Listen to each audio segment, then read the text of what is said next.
Good evening, everyone. My name is Scott Sevcik. I lead the aerospace business segment at Stratasys. Quick note on my background is you just heard a little bit about, I've worked in two industries. My education and the bulk of my career was in aerospace, and now I've been with Stratasys for coming up on 6 years. When I came to Stratasys, I remember distinctly one of the last questions our now president asked me during my interview. He said, "Are you ready to give up your career in aerospace to move to additive?" I thought it then, and I truly believe it now, that I never left aerospace. I've just found a way to work on the convergence of those two industries. And I think you'll see that more as we get into the next few minutes talking about the reality of where FDM in particular is being used in real applications within aerospace. Now, what's really interesting for me in additive is that we have a 30-year-old industry, and we're still constantly contending with the question of hype versus reality. Excuse me. Honestly, I've loved the hype. I've loved seeing the latest print, the latest application, the newest, most revolutionary technology or material, a lot of the things that we were hearing about through this marathon. But maybe I've gotten old and jaded because what I've had in terms of experiences over the last few years, seeing just how impactful the reality of 3D printing has become, that hype has started to impress me a little less than what's really going on now in factories and facilities around the world. The technology I'm most familiar with, the one I'm closest to, is FDM, Fused Deposition Modeling, which was invented by Stratasys co-founder Scott Crump back in the late 1980s. This is also called material extrusion as an ASTM standard, or FFF, fused filament fabrication, and it is the most common form of 3D printing globally due to its longevity as well as its relative simplicity. Now, there's quite a bit of difference between the hobby kit you build yourself for $300 and the $500,000 flagship system from Stratasys, but the basic concept is the same. In the case of the industrial solution, the difference comes down to the ability to build with high performance materials and achieve highly repeatable geometries and mechanical properties.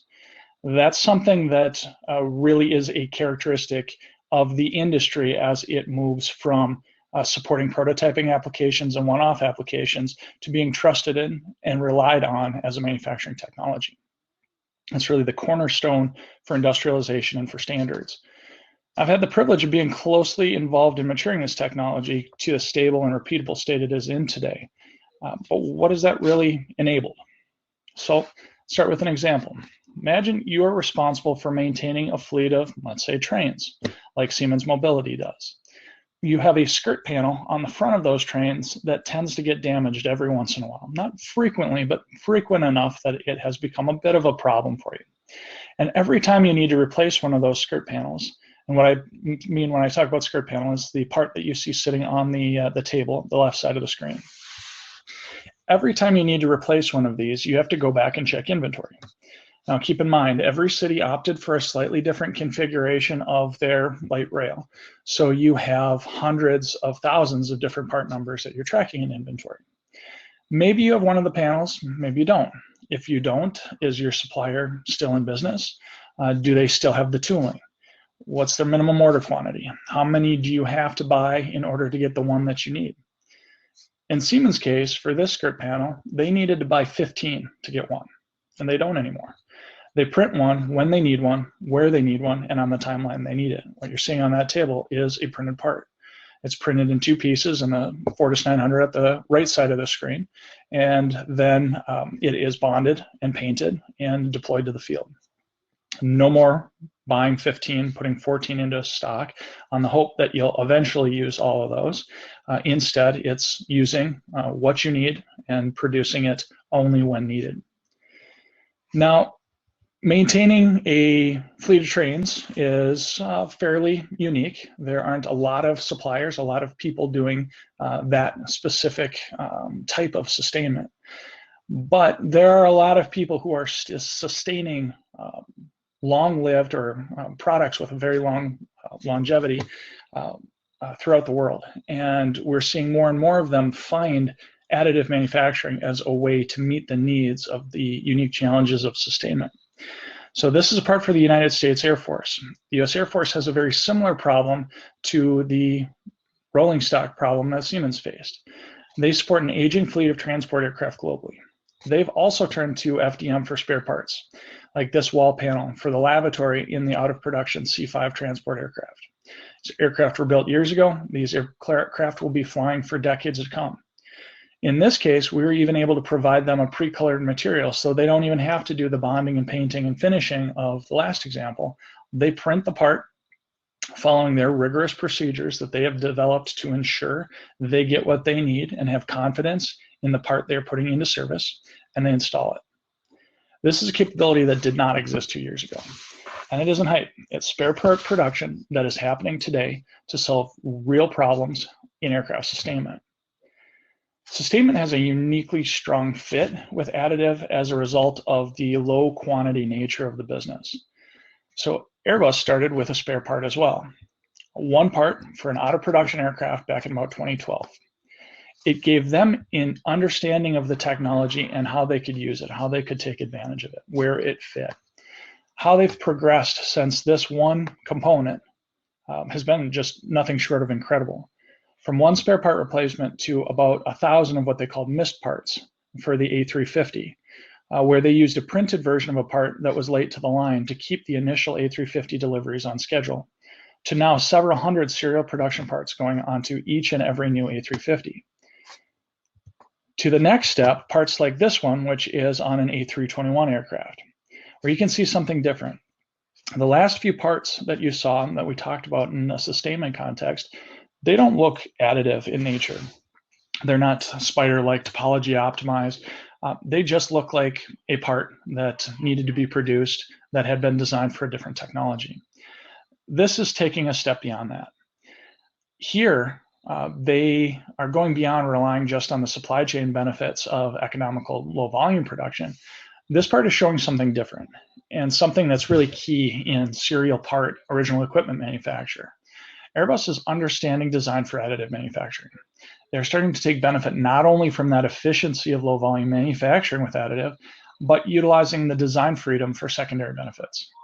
In addition to less expensive, this part is 15% lighter than what it replaced. And this next part is lighter even still. This is one of 16 plastic ducts on an Atlas V rocket in the upper stage avionics bay. In this case, we're looking at an example where we significantly reduced the part count on a vehicle. So from 140 pieces of aluminum, we replaced it with 16 pieces of plastic for this ducting application. That has the benefit of, in this case, about 60% cost savings through reduced assembly labor, reduced procurement risk, and so forth. And this is on a rocket. So we're not talking about a low criticality application. There isn't a lot on a vehicle like this that's there without purpose and that doesn't have to pass rigorous levels of qualification to ensure that it's not going to cause damage to very expensive equipment, and in some cases, people's lives. That's the case when we look at this example as well. So this is the docking hatch for NASA's Orion vehicle. Orion is NASA's next generation shuttle, essentially. It's a capsule that will carry astronauts to the moon and beyond. That cover, all the black material that you see, is a material we developed specifically for extreme environments and high requirements of space.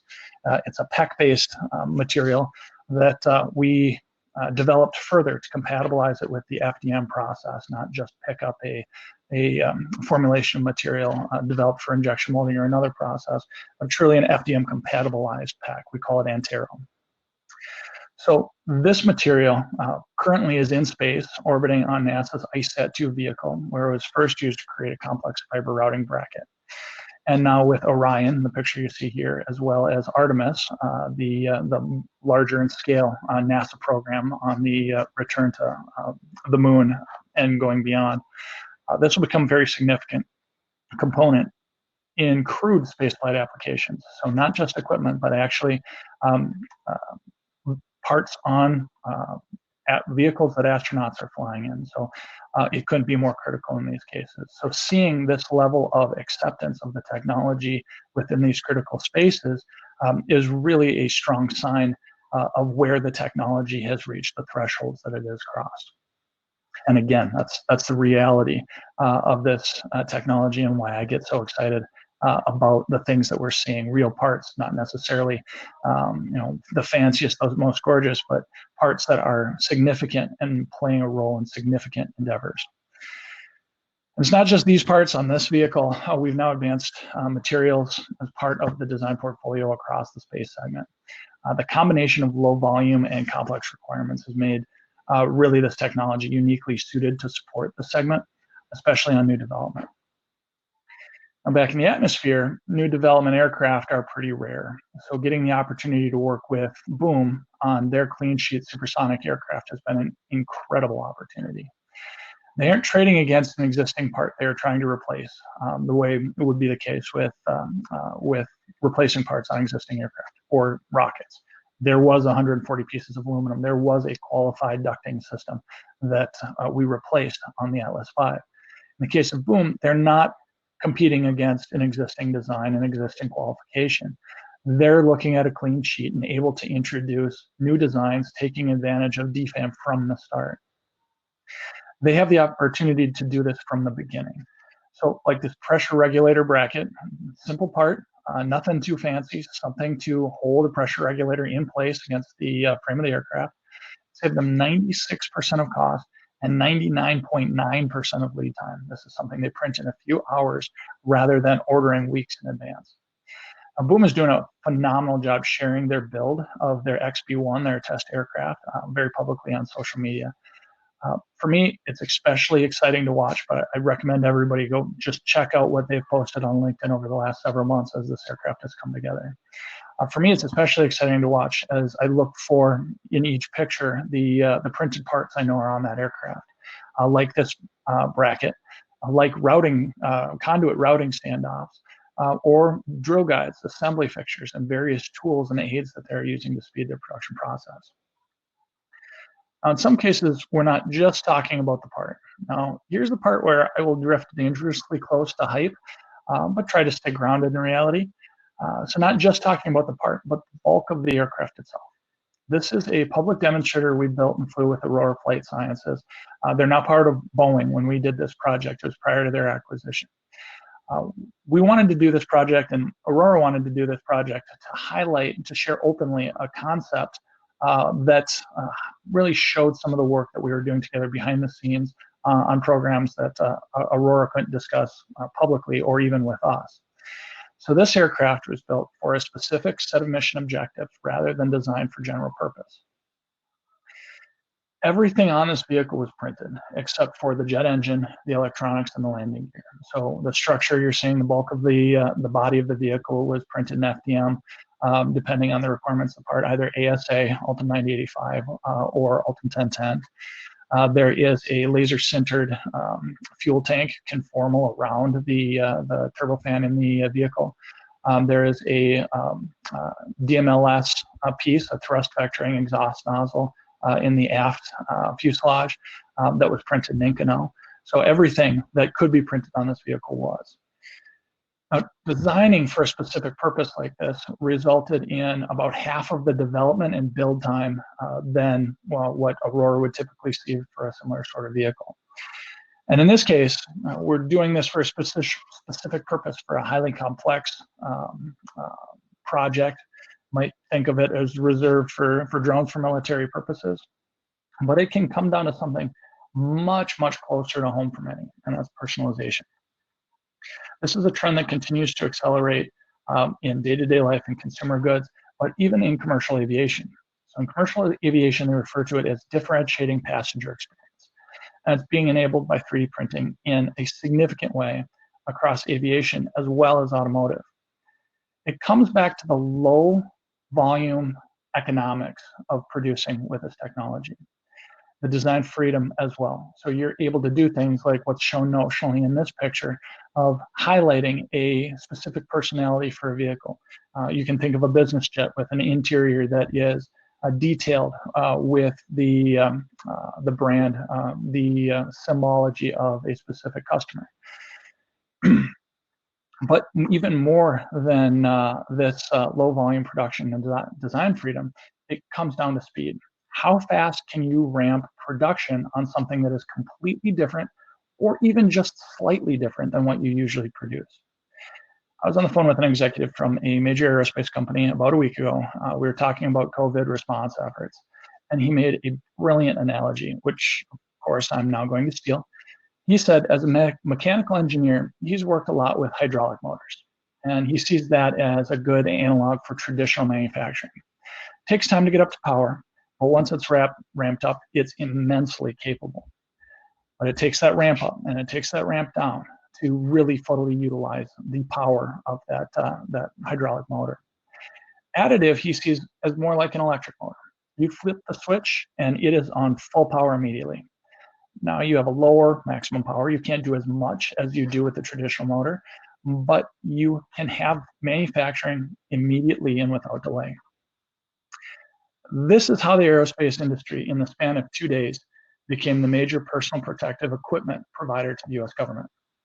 Because of additive, they could literally turn on a dime and begin producing something at rate immediately. The electric motor of manufacturing. It's bridge production as injection molding capacity catches up. That's a much more cost-effective approach for this application. And we're beginning now to transition back our efforts towards injection molding after tooling up for a month. In the meantime, while we were waiting for the traditional technology, the hydraulic motor of manufacturing to tool up, to ramp to higher capacity levels, we were able to produce, not just we, the entire industry, was able to produce 100,000 face shield frames around the world on FDM printers, like this one at Boeing. This has demonstrated the supply chain value of additive in an unbelievable way. We just proved to the world that we can produce valuable goods in a distributed, localized fashion at the drop of the hat. This has real implications on supply chain risk management, low volume, high mix manufacture, and coming back to the conversation we started with, sustainment. Imagine again, you are responsible for fleet maintenance in a post-COVID world, dealing with this differentiated passenger experience variable as well. So now, instead of talking about different trains in different cities, we're responsible for a fleet where each aircraft has a unique personality, unique details on every aircraft to enable that valued passenger differentiation. Your hundreds of thousands of parts in inventory may now be in the millions. The only way you'll be able to inventory is digitally, and your part count is always one. This is not an environment for mass production warehouses of the past. With the technology now at an industrial level of repeatability and the materials tailored to application requirements, with the economic and cultural drivers pushing towards mass customization, and with the real world proof that the COVID response has shown, the reality of FDM and manufacturing, for me at least, has me much more excited than the hype. I'm looking forward to your questions.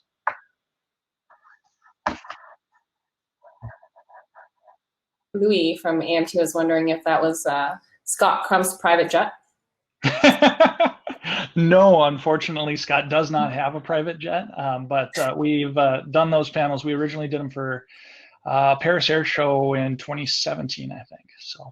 Oh, fascinating. Yeah. We have one question here with hot votes. Is the PEC hatch you showed metal backed? It is not. So there is the Antero parts, the PEC-based parts are a hatch cover. So there is a separate hatch that I guess you could call it metal back, but really there is a separate hatch component that the PEC parts cover. Interesting, interesting. We have three that are tied. So I'm going to ask Naohiro Yoshimoto's, which materials do you think is the best going for an alternative for metal materials among plastic materials? Sure. So different metals are used in different applications. Different plastics are used in different applications. So where there's an overlap, we see that use. So aluminum, I believe the ducts on the ULA vehicle were a 6000 series aluminum previously, not because they were needed to carry a certain burst pressure, carry a certain load, anything like that. They just had aluminum approved for flight on the vehicle. They could source the components out of aluminum. So in that case, they didn't need to be aluminum, and Ultim 9085 met the requirements. It was a well-characterized material even at that point. This was, again, 4 or 5 years ago. That they could take that characterization further and show that they could use it within their application. There are times where you're looking for higher heat. So you'll match material requirements there. So we see Ultim 1010 generally on higher heat applications, unless the heat is very short, and then the PEC material as well. It is very robust. Where people are looking for strength applications or stiffness applications, carbon fiber reinforced materials in FDM tend to get you quite a bit of gain there. So we have a commercialized carbon fiber nylon that doesn't meet the flammability or toxicity requirements that an Ultim or an Antero would within the aerospace industry. But if those requirements aren't in play and the strength and stiffness are, that material has flown on at least one rocket that I'm aware of. So the carbon fiber reinforced materials and then the high performance polymers are the spaces, and then it comes down to requirement by application, requirement by application. Great. Another question from Dave Morton, who heads up Aerodef at SME. He says, do you see large OEMs or government increasing strategic sourcing of additive manufacturing parts, or keeping inside for the most part? It's a really nice balance, actually. So we have worked with one major OEM that they told us from the start it's going to be 85-15. We'll produce about 15% internally and 85% will source. And they started with the internal and then have built up their supply chain to source externally. We are working with another major OEM who has a very different approach, where they are starting purely on buy and then have plans to in-source that at a later time. So they're working with suppliers first and then building out their capability second. When we look at the U.S. government, also very balanced, and that's typical with the government. They have sourcing through a number of their major prime OEMs, as well as in the example with the Air Force that I showed, they are bringing capability onto Air Force bases and really controlling their own destiny as well. So we're seeing a lot of different supply chain strategies. We're supporting through our equipment sales, we're supporting through our part sales, we're doing everything we can to meet different customers within the supply chain scenario that they're looking to operate in. Questions keep coming in, and we have so much time. Charles Paul is asking, most aerospace composites are thermosets. Your FDM materials are thermoplastics. What application limits does this create? Mostly temperature. So a number of thermoset applications are typically used at much higher temperatures. The interesting trend, though, is if you look at composites use and composite development throughout the industry is looking to shift from thermoset to thermoplastic composites wherever they can. So definitely in secondary structures in lower strength areas where the massive 40-year investment in thermoset composites isn't quite as daunting. Thermoplastics are making a pretty good entry into the industry. In many cases, some of the same thermoplastics, PEI impact in particular, that we're working with our technology. So we see a nice convergence there. But certainly, just like the metals question, there are applications that are going to drive you to a thermoset rather than a thermoplastic, and that's going to limit you to more traditional approaches. Perfect. We also have a question here from Dominic Sprague. What are your thoughts on fiber reinforced material? We need more and more and more of them, and we need the fibers to be longer and longer and longer. Some of the first fiber reinforced materials were in powder bed systems, where you're limited by the diameter of the powder itself. So you don't get much aspect ratio. You don't really get to take advantage of all of the strength that you can from a fiber. So now within extruded materials, we've got more and more, I would say, short fiber.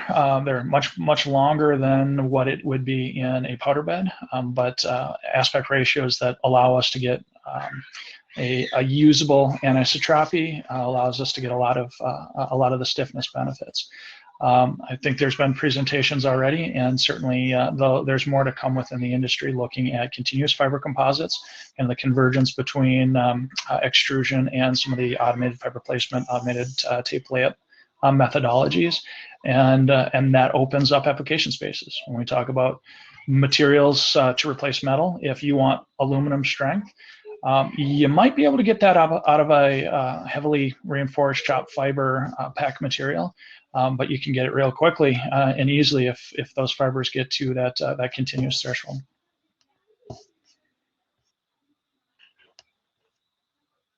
Janet, I think you're on mute.